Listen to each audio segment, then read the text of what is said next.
Hello, all you beautiful people out there. What is going on? This is your friend Burdick coming at you fast with an insane video for you guys. You guys are not going to want to miss this. A lot of juicy stuff in this video. But first, I'm actually joined by someone special in this video.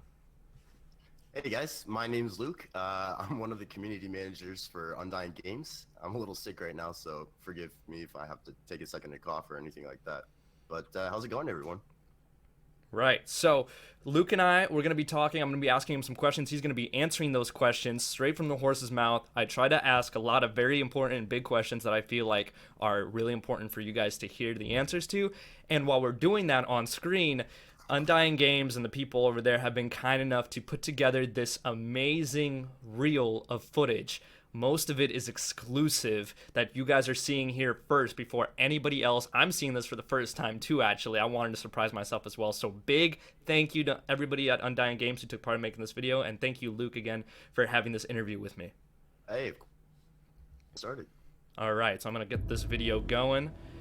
And so the first question that I want to ask you guys is just give me a backstory about Undying Games. Like, when did you guys start working on this? How did you start? Where are you guys now?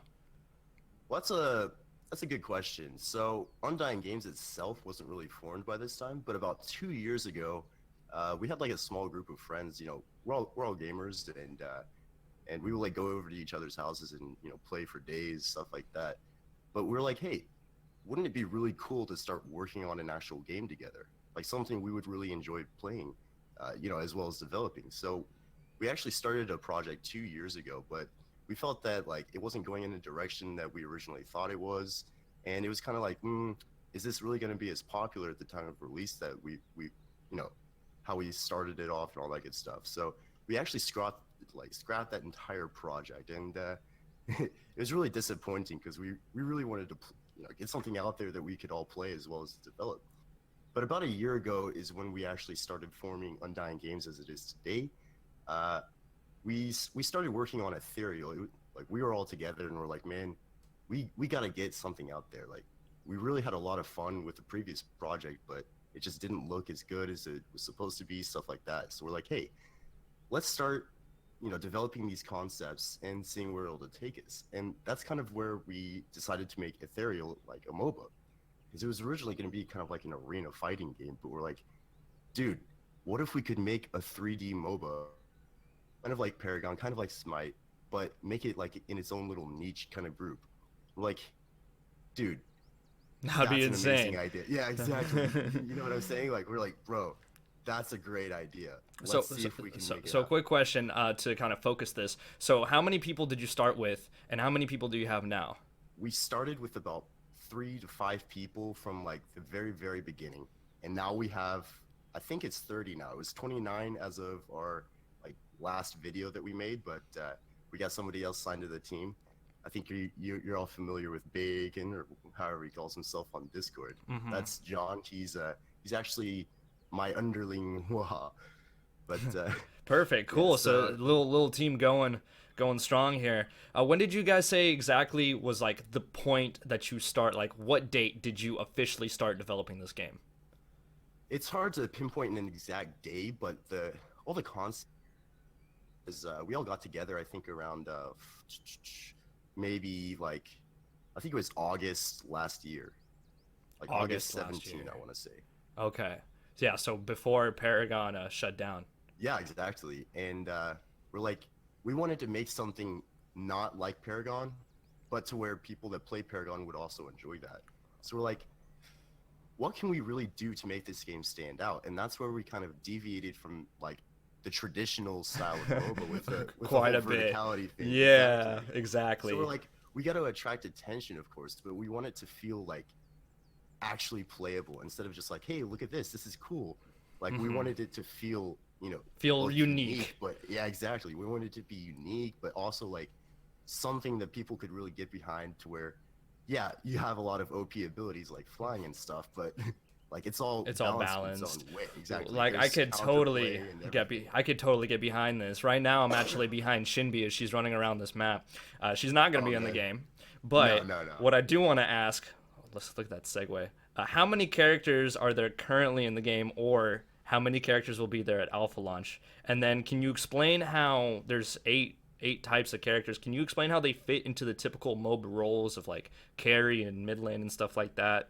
Especially stuff like Berserker, Sky Slayer, things that we haven't seen before. Okay. Yeah. So I think it's safe to say there's going to be enough for the game to play without duplicate myths. So at alpha release, we're going to have about 14, probably more. Who can say it actually go for release, of course, but yeah, so we're gonna have at least two of each class that can be selected, so you have a little bit of variety there. Uh, so typical MOBA roles is something we want to both like preserve, but also make it possible for players to kind of like steer away from if they want to. So like the typical carry roles or like the stuff like that, players can still do that, especially with like cleric and marksman, typical ADC support. But you can basically make anything work if you're confident in your abilities, and that's something that we really wanted to make possible for our players. So say you're like really confident in your ability to hit everything as say like a mage or something, so our archmage, like if you're really confident and you can do that, then you can basically make anything work. You could go jungle as a mage, like it's been Oh done in wow. league and smite stuff like that, of course. But like if you're super confident in your abilities, like I said, I'll keep saying it, it's like work. Like Okay. everything's pretty much going to be skill shot. It's not going to be like you can have individual target based abilities, but it's gonna like you're gonna have to hit it. It's not going to be click and watch it happen. It's like you're gonna actually have to Gotcha. predict movement, stuff like that. You're actually gonna have to hit things, and so you can pretty much take any class into any role. So a marksman could be a solo laner. Like we've seen that a lot in in recent seasons of League of Legends, stuff Right. like that. So people are making stuff work because they're confident in their abilities, and we're trying to take that kind of mindset and apply it to our game. That's music to So my ears. I like the whole exactly, skill shot focus thing. exactly. So you're talking about berserkers, reapers, sky slayers, Mhm. stuff that are kind of going to be unique to our game. So we originally designed sky slayers for like a second jungler. So you could still have one jungler for like the ground based stuff, but there's actually separate like objectives and camps. Like for example, we have like an income boost camp that once you kill it, gives you a boost to like gold income when you kill a minion, stuff like that, for your whole team. So that's going to be something that's going to be able to be prioritized by Sky Slayers. So say both teams have a Sky Slayer, that's balanced in and of itself. But say they went single jungle, no Sky Slayer, how do you balance that with the ability to fly? So that kind of segues a little bit into the itemization stuff. So we're gonna probably make it so there's like a trinket or an item or something that makes it so that area is going to be accessible to people that can't really fly or climb on walls, stuff like that. Mhm. So it's going to be interesting. I'm actually part of the like, well, we made up the role, but it's game development analyst, and that's my main role, and that's where my team is. So we handle like lore, we handle kit balancing as well, and that's going to be a huge thing for us to kind of like play around with, because we're going to see how original team comps go, and we're going to see how strategies go, because we're going to be playing the game as well. That's the really that's the best part. That's That's the what I like best to hear. part right there. Exactly, like we get to play around with it before anybody else, and we get to kind of decide how we want the game to look at launch. But of course everything changes when other people start playing the game. So let's And so talk. Let's talk. I'm sorry to cut you off, but let's talk about no, you're good. berserkers. So what can they do? So their little special interactive ability is they can literally break stuff on the map. So say there's a tree or a rock or a boulder, big fucking thing in there, and they're gonna be able to use that ability to literally shatter that into pieces. And so Hmm. we're kind of toying around with the idea of making multiple things on the map. We're not sure about how much of the map is breakable, because say your Reaper wants to go climb on walls and gank people, and then your Berserker just comes along and breaks the whole thing down. Like you're not going to be able to do that anymore. Right. So there's different strategies, different metas, different balancing issues with that. But we're thinking we want to make some like strategically placed stuff. Say there's a big old boulder that cuts off like a portion of the river or something, that makes it a lot harder to access certain camps or something. Hmm. Say the opposing team they have like a Reaper jungle or something, and they can like climb over it to get to the camp. A Berserker could just break through that and completely deny that Reaper that camp. Very Stuff cool. like that. So we're gonna be toying around with that, of course, in the balancing department and working with map design on that. But I think it's gonna be really cool to see how it looks at launch. I'm really, really, really excited for that. That's something that's so cool, man. So am I. You talked about the jungle a little earlier. Um, could you kind of explain where the jungle is on this map? I mean, there's three islands floating on top of each other. You know, Oh usually the yeah. jungle's like a forest in between lanes, but here, where's that at? So we're actually gonna have camps in every lane. So it's gonna be kind of like around like in the river area and stuff Mm, like that, as you saw in the release video and as you're kind of seeing in the footage there. right. So there's gonna be different locations for each camp. So we're probably dividing the types of camps between the lanes. So if you got into that point of the footage on the middle lane, there's like kind of like steps going up to the side and stuff. That's where we're gonna have some of our more valuable camps, like the better buffs, the better some links, stuff like that. Hmm. And so the income stuff's obviously going to be floating above top lane. There's going to be like the whole Baron pit for Prime, stuff like that, where you saw Sevarog. So there's going to be different locations for camps, buffs, and different jungle objectives located all around the map. So it's not just going to be like one little area, one lane, stuff like that.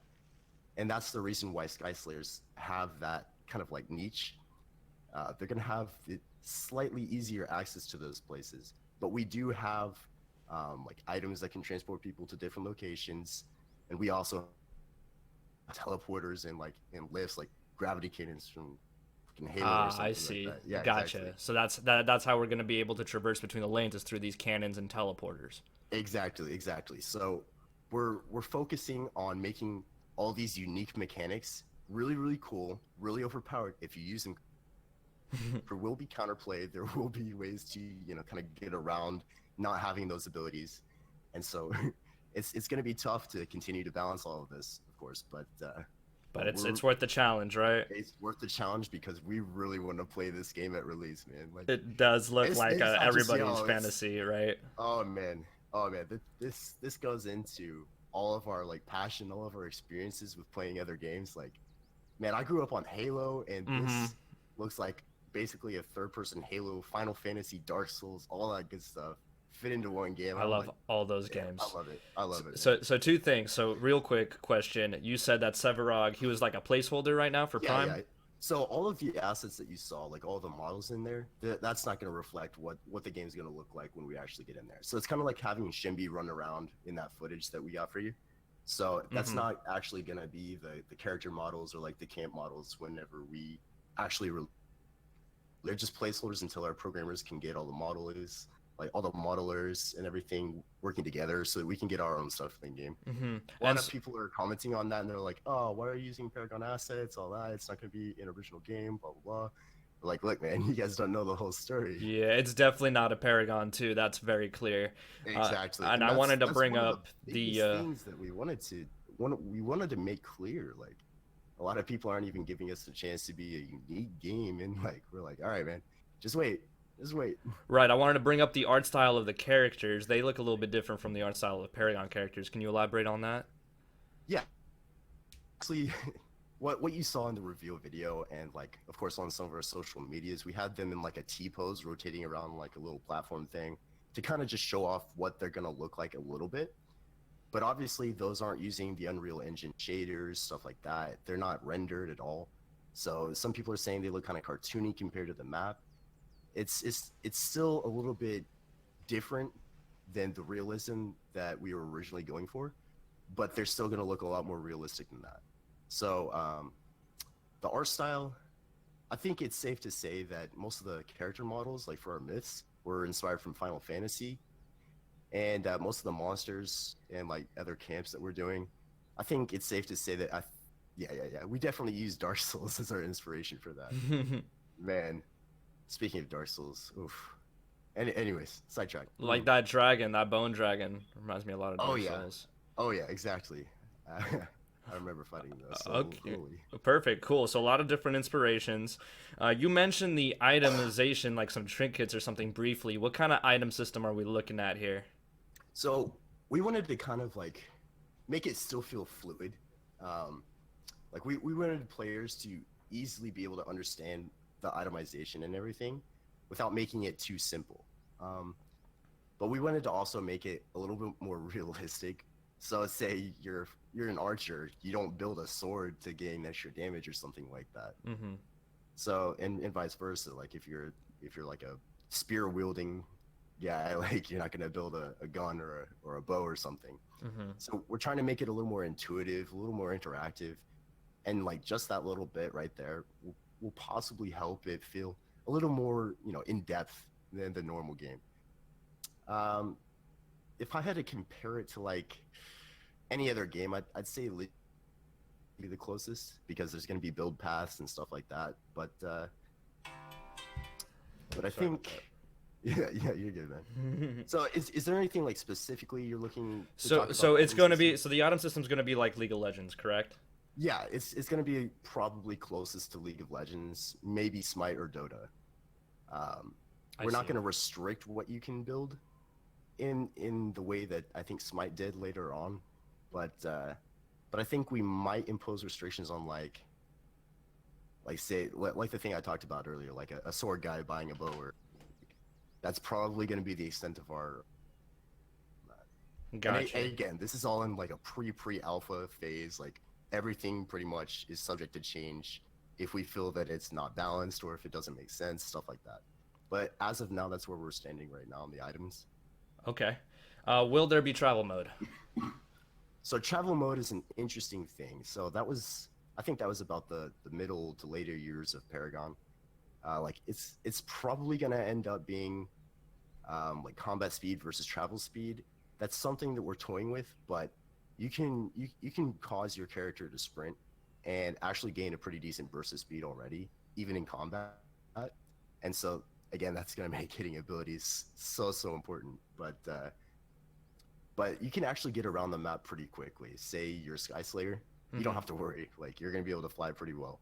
Right. You're gonna travel between the lanes really easily. You can fly around objects, stuff like that. Reapers, you can jump off walls, things like that. Oh, Okay. actually, a quick thing. Yeah. Um, let me talk about the classes briefly, and then I'll get back to that. Okay. So we're making it so that every class, not just Berserker, Reaper, or Sky Slayer, they all have their own unique interactions, like with the environment. So I can release a little bit of information about that right now. Please do. So say say there's okay, marksman is probably the easiest to talk about right now. So you jump towards a wall. It's kind of like a split jump mechanic. It's like a little bit of parkour, not on Reaper level, but Mm. you can kind of like jump, double jump off the wall, A little things bit like of an that. escape. Yeah, exactly. So you jump towards a structure, basically any type of structure, I'd have to say, not just a wall, whatever. But you jump towards that, like that thing, and if you come into contact with the hitbox of that, then you can, have the ability to use another jump or dash, whatever, and that in a direction of your choosing. So you can kind of combine that with different abilities and make it really look pretty as you're like going through the map. And then I'll talk a little bit about what we're trying to do with the other classes. So say you have a knight, we're not really sure what kind of unique thing, but I'm thinking it's going to revolve around like, so say most knights are probably going to have shields.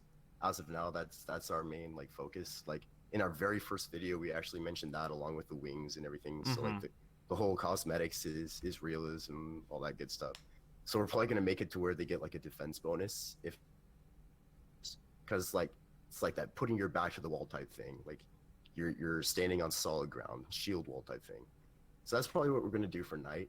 Cleric, it's gonna be really interesting to see how we do cleric and archmage, but it's probably gonna be like crystals located around the map.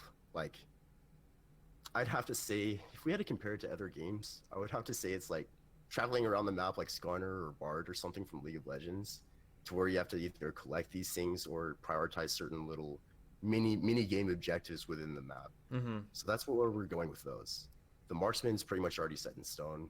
Um, the Reaper, the Berserker, and the Sky Slayer all have their stuff pretty much already done. So we're pretty solid on those, but we're still kind of working around what we want Cleric, Knight, and Archmage to be. Okay. I'm not even going to talk about Overseer for fear of spoiling things, but Understandable. we definitely want you guys to kind of hypothesize what the capabilities of Overseer could be. Yeah, and I've already been Uh, doing that in Yep, some of my videos. I've heard some interesting concepts, and I have to say that some things may or may not be accurate, and other things are well, may or may not All be right, completely off the that gives zero information. Anyway, let's move on. Exactly. That's the point. That's the point. All Right. right. So back to the mobility and like travel mode stuff. Mm-hmm. So you can already move pretty well through the map. We've already talked about like the teleporters and the gravity lifts, stuff like that. So characters are already going to be able to move at least around the lanes into different points on the map pretty well. In terms of travel mode, we'll probably make it to where there's like an out of combat auto sprint function, kind of like how Paragon did in the later days, because I'd say that's probably the most balanced of everything. Again, everything comes down to how my balanced team kind of works through things and all that good stuff. But I think that's probably the direction we're going to go in.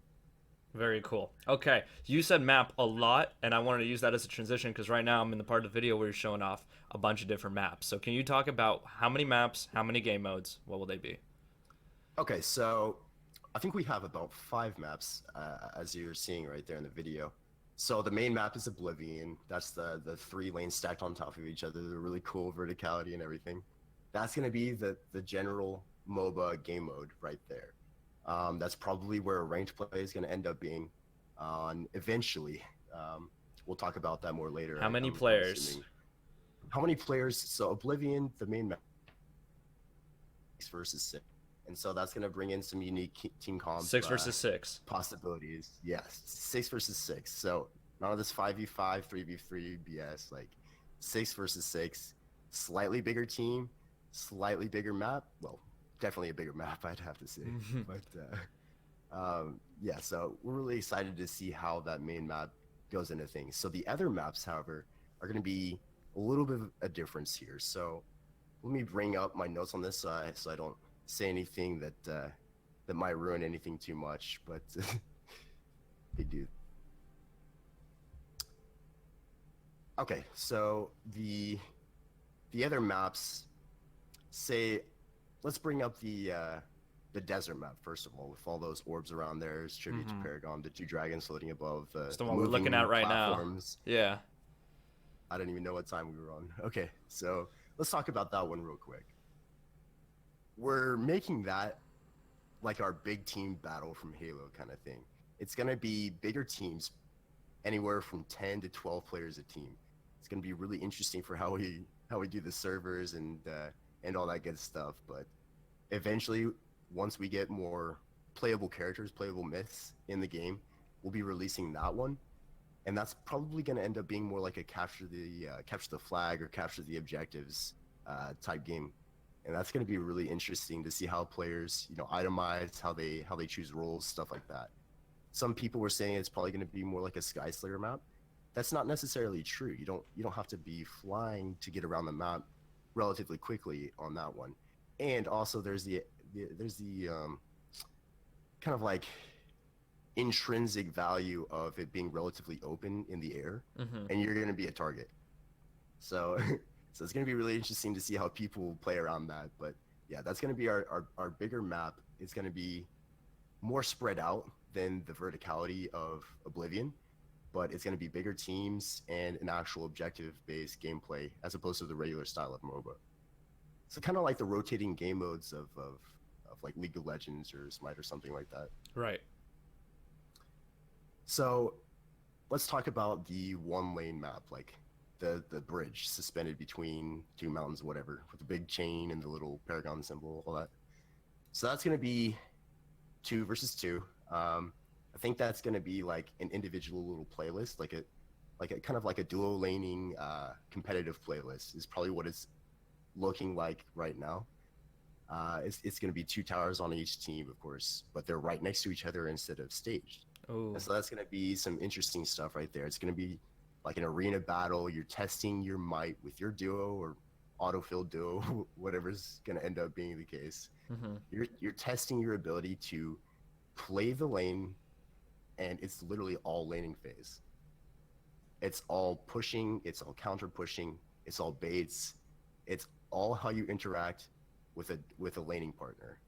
And so that's going to be really interesting as well to see how people start to develop their talents in that area. Mm-hmm. And that's also going to be a good way to practice for the main map and other modes as well, where you can start developing duo strategies, of course, all that good stuff. And so I think the next map to talk about would be the like the darker pyramid map. So that one's an interesting layout. It's one lane, technically two lanes, but it's kind of like in the shape of a recurve bow, if that makes sense. Mm-hmm. So there's going to be a jungle on one side, and the other side's going to be like a little a lake or a swamp or something. And not to ruin too much, but we're going to have a very interesting monster in the water, and that's going to kind of be like a prime. Think about all the water monsters or water affiliated monsters you can think of, specifically in like myths, legends, stuff like that. So I think I read. I think I know what it is already. Actually, one Oh of two man, things. there's a couple actually that it could be. We actually went through I think 5 or 6 different monsters that we were thinking of putting in that area. But of course, all these maps and game modes are gonna take kind of like side seat to Oblivion because we're focusing on getting the main game out first. Right. But I think it's going to be so awesome to play that map. The jungle feels like actually like a jungle because Yeah, it looks like it. because there's inspiration like from like Mayan and Aztec, in Mm-hmm. obviously with the pyramids and like the whole environment and stuff like that. So it's going to be really awesome to play that map. I think that's actually going to be my favorite map to play, if I'm being perfectly honest. Probably because it's directly related to the lore of Owen, the guy with the chain blades. Oh yeah. And I'm thinking we're gonna make his lore available to read sometime soon. We're working on getting the experimental website updated with all the lores and abilities and stuff like that, but I'm not too sure how long that is. So if you want, I can send that lore because it's been finished for about a month now, I want to say.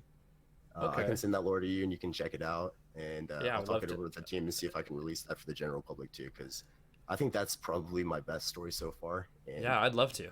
That'd be great. I'm really happy to be able to write the lore and all that good stuff. So So this map with the Aztec Mayan influences, how many players will be on it?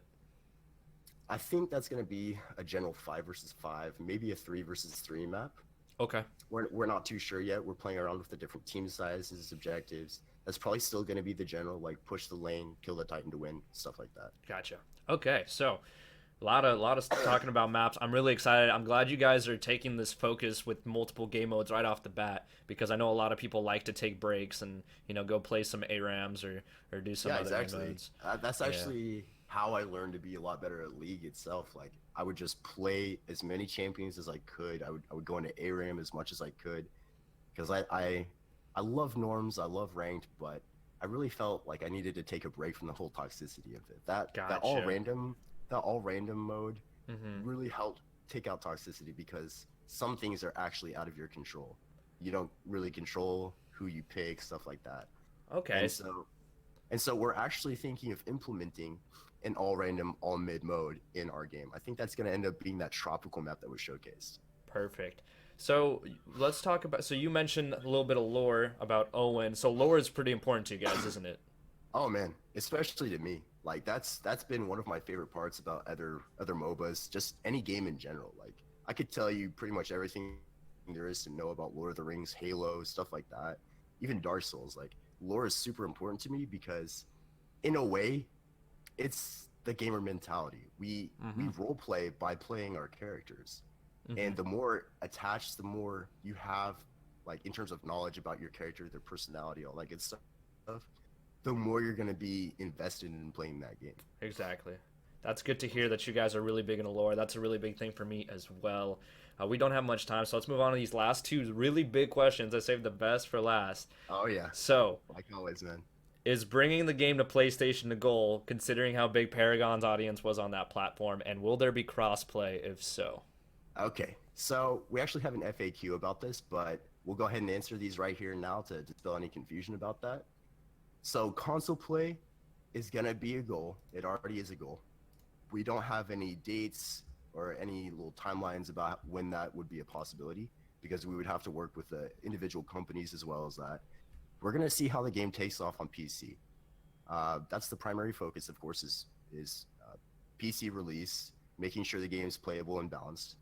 And then by the time it gains any popularity, if people actually want to play that on console, which we've already had people saying they would, then we can focus on taking the game and making a version of the game for that.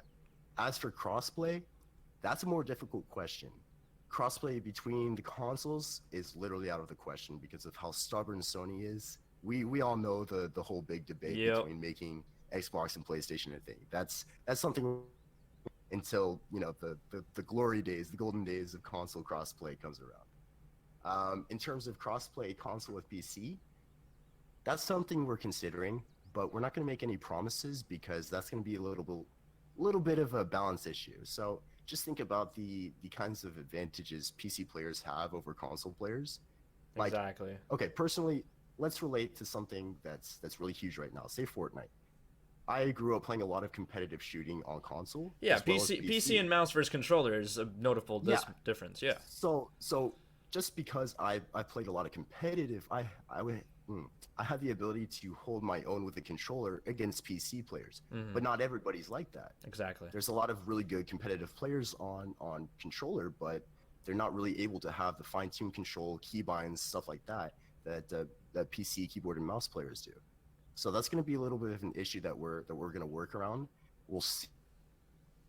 And if people want to play like normal games or something like that, like ARAM unranked, basically is probably going to be our focus for crossplay if and when that comes around. I think Ranked if is you gonna be a guys little do bit do different. it, then just have an opt out, opt in button. Exactly, and that would be our our biggest focus is making sure that everything's balanced and people have the ability to have the reaction speed, the aim, all that good stuff in a little bit of like a range within the other. So we're gonna make sure that we get the game out first, and then we're gonna focus on getting the game to consoles, and then after that we'll see how the skill caps develop in the individual platforms, and we'll go from there, guys.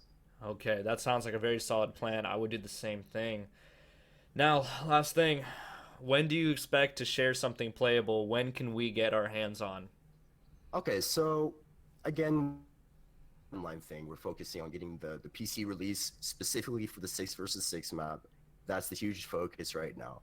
Um, a lot of discussion has been going around. A lot of us have been giving kind of like a time frame on our social medias and such. So the absolute earliest we could have the game for the public, like alpha status, beta status, stuff like that, would be the end of November, and that's a very very soft target because we want to get the best possible like game out to the public for play. We want our game to look and feel as good, as playing it as the other games that inspired it actually. So I would have to say a safer, more of a time frame would probably be between the end of November and like spring of 2019. There's not a specific month that we're shooting for because we want to have this thing as good as possible.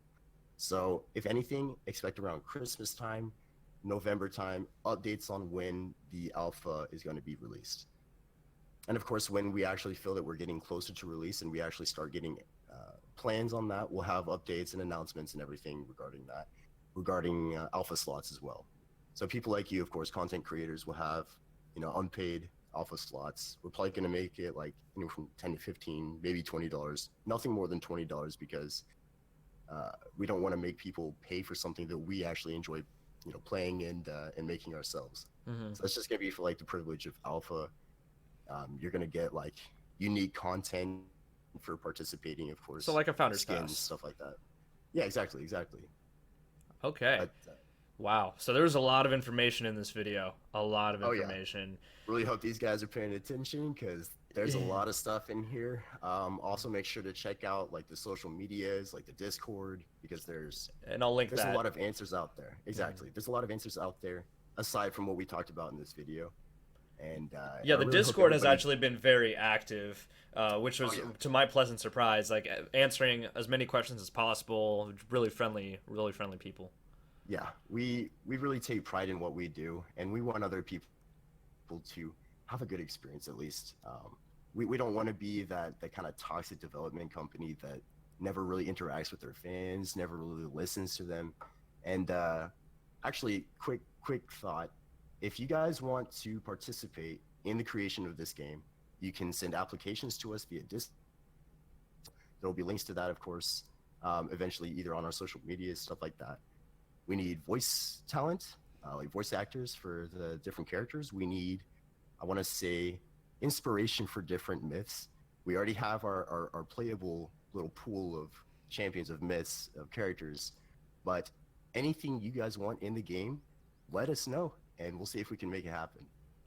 So inspiration for characters. They're called myths. So are you guys Yep. trying to do kind of what Smite's doing with gods and trying to take like urban myths and legends and turning them into characters? We'll we'll leave that for a later reveal. Okay. That's relatively close. Right, because I So saw the there's kitsune and mhm. I was like, oh hey, huh? Like Yeah. that makes Oh, by the sense. way, I'm not sure if you read the lore. She's not 900 years old, but she still does have only one tail, despite her Oh, age. I thought on Facebook it said 900. I might Yeah, have I misread think that that. was probably the early estimation of the character before I actually wrote the lore. Okay, sure. Thanks for But clarifying that. yeah, exactly. So there's a lot of confusion out there, like especially with the whole "oh, they've been working on this game for 2 years" thing. That's not the full story. People are making assumptions and everything based on one or two posts, but Mhm. all that good stuff. There's answers to the questions out there. Just make sure you guys find that and become informed. Yeah, so it's almost 1 year, not 2 years. Yeah, it's like I'd say 13 months at this point, so it's over a year, just a little Okay, bit. But nice. yeah. Perfect. Okay, well, I asked all the questions I wanted to. If you guys have any more questions, you guys can comment them in the comment section below, and I'll try and ask Luke or anybody else at Undying Games myself. You guys can also go into the Discord and ask your own questions personally. Links will be in the description below. Also to their Facebook page, because they do have some stuff posted on there. Are you guys going to continue posting on the Facebook page, or are you going to try to move it more to your website? Eventually, once we get the website out of the developmental experimental phase, we're probably going to focus most of the stuff there. But we will be updating our social medias, especially the Discord. The Discord is the biggest place to be involved in because that's where we're actually the most active. The social medias are managed by myself and one or two other people, but the Discord is where you can really get the feel for how the entire team's doing. All right. Thank you so much for answering these questions, Luke. One more time, big thanks to Undying Games for preparing this reel for me. They told me that they didn't want to reveal too much, but they did show a lot of in this video. So again, really big thanks. If you guys did enjoy the video, make sure you hit that like button, comment, subscribe, hit the notification bell as well because I will be the primary channel for all news when it comes to Ethereal. I will be working pretty closely with these guys, trying to get my hands into whatever I can, giggity, and trying to get that first exclusive footage for you guys because you guys deserve it. Thank you so much for watching. Hopefully you enjoyed. Luke, I hope you and everyone else who watched this video has a wonderful day.